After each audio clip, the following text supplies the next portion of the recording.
كنتم خير أمة أخرجت للناس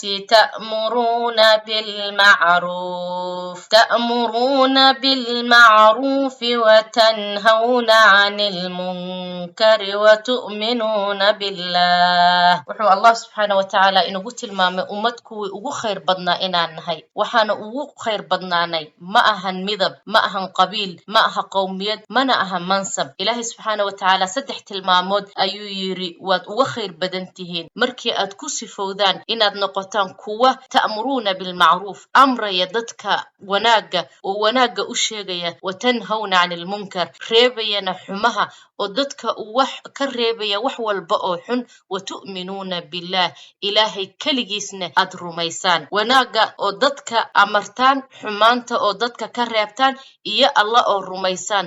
3daas tilmaamo ayaan ugu sifownay inaan nahay kuntum khayra ummatin. sifooyinkaas haddiina laga helana waxaan ku sifoobaynaa aayadan oo ilaahay subxaana wa tacaala yiri kuntum khayra ummatin. haddii kalese waxaan noqonaynaa ummadihii hore oo kaleeto. waxaad ogaataan ummadayda muslimiinta markii aan ku dadaalno inaan wanaaga isfarno, xumaatadana iska reebno dhexdeena, oo haddana sii gaarsiino ummadaha kale, Allah wuxuu ina siinayaa khayr fara badan adduun iyo aakhiraba. ama waxaan guranaynaa miro wanaagsan, waxaana ku sifoobaynaa ummadtii ugu khayr badnayd sida aayadda aan kor kusoo xusnay. ogaadase haddii aan wanaaga isfarno, xumaatadana iska reebno, ilaahay wuu inoo hiilinayaa oo wuxuu inooga hiilinayaa cadowyadeena, arladana wuu inagu camirayaa. waayo wanaaga oo la isfaro, xumaanta oo la iska reebo waxay inoo horseedaysaa guul, waana guul ilaahay nagu abaalmarinayo biidni rabbil caalamiin. faljazaa'u min jiz'i alcamal. waa nasiixa ku socota walaashayda muslimadda ee Ilhaan Cumar, anigoo aanan ku xadgudbaynin cirdigeeda, sharafteeda, afkaarteedana ay xor u tahay, balse aysan xor u noqon karin siday doontana aysan ka yeeli karin. waa diinta islaamka, waayo diintu ma ahan wax la bedeli karo, waa kalaamullah iyo kalaamu rasuuluna sallallahu alayhi wasallam. walaashayda muslimadda 1.7 bilyan oo muslim ayaad matashaa oo ku eeganaya, jeclaan lahaa inaad si dhab u matasho. waa ayaan daro in aad hor kacdid oo aad horboodid dad aan muslim ahayn, adigoo oo ka soo horjeeda go'aanka maxkamad aan muslim ahayn, go'aanka ay dejisay, go'aanka ay soo saartay, ay garteen dad aan muslimiin ahayn, ayna u fahmeen inay khalad iyo xadgudub aad u weyn ay tahay inaan ilmo yar ama jiniin ku jira riximka hooyadiis oo Allah subxaanahu wa tacaala uu ku abuuray ay tahay khalad.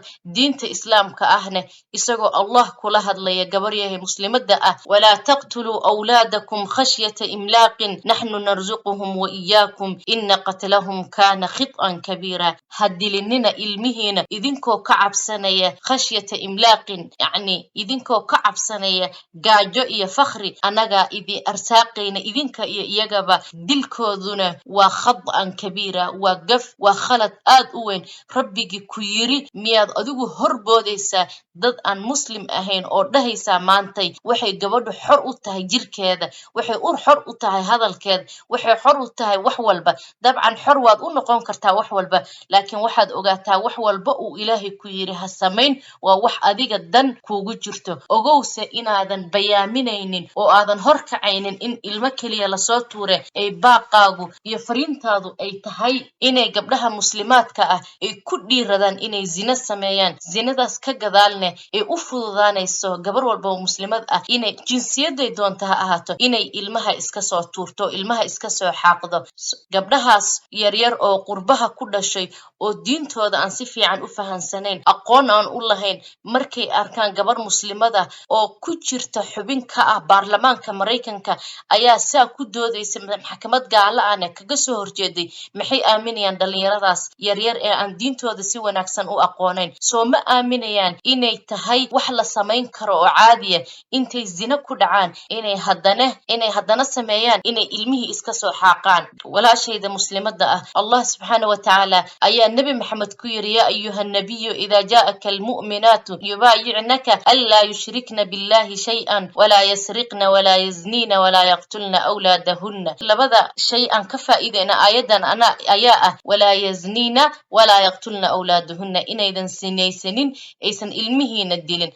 walaashayda muslimadda ahayd, ka waantow ficilada foosha xun ee shaydaanku kuu qurxinayo, ama waxaa laga yaabaa inaadan aqoon u lahayn ee daraasee oo baro diintaada, rabbigaana uwa toobadkeen ficilada foosha xun ee aad ku dhaqaaqayso. waxaan kugu soo gabagabaynayaa in aad haysato maanta fursad aad u weyn, magacaagana aad ku qori doontid qalin dahab ah, taariikhduna ay ku qori doonto maalinta aayadan ta'muruuna bilmacruuf watanhawna cani almunkar aad ka dhaqangelisid golaha aad ka tirsan tahay ama baarlamaanka iyo dadka aad matashid, aadna wanaagga u sheegtid, xumaatadana ka reebtid. ma ahan khasab inay qaataan hadalkaaga oo nebi maxamed sala allahu calayhi wasalam allah ku yidhi wamaa calayka ila albalaaq, waajib waxaa kugu ah un adiga inaad gaarsiisid, oo gaarsiin un aya weeyaan shaqadaadu, ee ma ahan inay qaataan iyo in kale. taas adiga lagaagalama xisaabtamayo, lagumana weydiinayo.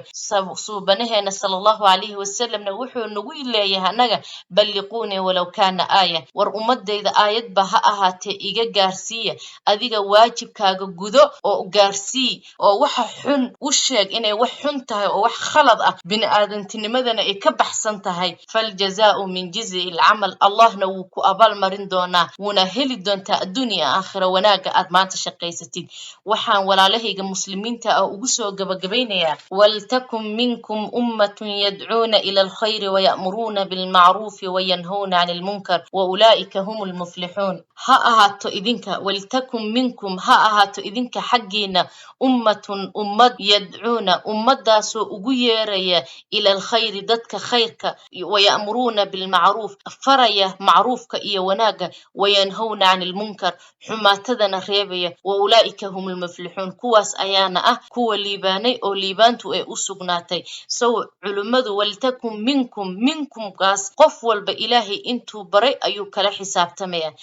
qof walba oo muslim ah oo soomaali ah oo fahmaya afka aan ku hadlayo, waxaan kula dardaarmayaa inuu xumaato noocay doonta ha ahaatee uu radiyo, uu mar walbana ku sifoobo inuu wanaagna dadka si macruuf oo qurux badan uu u faro, markuu wax reebayana si qurux badan oo wanaagsan uu u reebo. waxaan idin leeyahay war fafiruu ila allahi, ilaahay xaggiisa u cararo, wanaagga diinta islaamka ayuu ku jiraaye diintiina fahmo si fiican u qaata. assalaamu calaykum waraxmatullahi wabarakaatu.